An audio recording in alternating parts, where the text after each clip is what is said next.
நீங்களே வந்து அஜித் ரசிகர் தானே, திடீர்னு எப்படி டிவிக்கு விர்ச்சுவல் வாரியரா மாறினீங்க? ஏன் திடீர்னு இந்த மாற்றம்? நல்லது யார் பண்ணாலும் சப்போர்ட் பண்ணாங்க.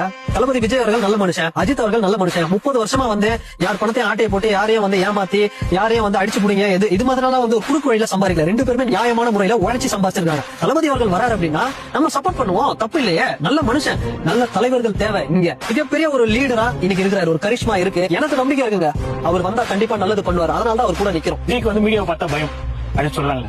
மீடியா பார்த்து பயம் அப்படின்லாம் கிடையாது. தளபதி எதுக்காக சந்திக்கணும், எதுக்காக இந்த மீடியா வந்து சந்திக்கணும்? இப்படிதான் சந்திச்சு வந்து கேப்டன் விஜயகாந்த் அப்படிங்கிற ஒரு தங்கமான மனுஷனை எவ்வளவு கேவலமா ஒரு ட்ரோல் மெட்டீரியலா ஒரு மீம் கிரியேட்டர் பண்ணி அவர் வந்து ஒரு மாதிரி பண்ணி விட்டாங்க. ஆனா இன்னைக்கு ஃபீல் பண்ணிட்டு இருக்காங்க. ஃபர்ஸ்ட் ஒரு நியூட்ராலிட்டின்னு ஒண்ணு வேணுங்க. நான் எல்லா பத்திரிகையாளர்களும் ஜேர்னலிஸ்டும் சொல்ல, தளபதி அவர்கள் வந்து கண்டிப்பா இந்த இவ்வளவு விமர்சனம் நீங்க வைக்கிறீங்களா, மீடியாவை சந்திக்கல.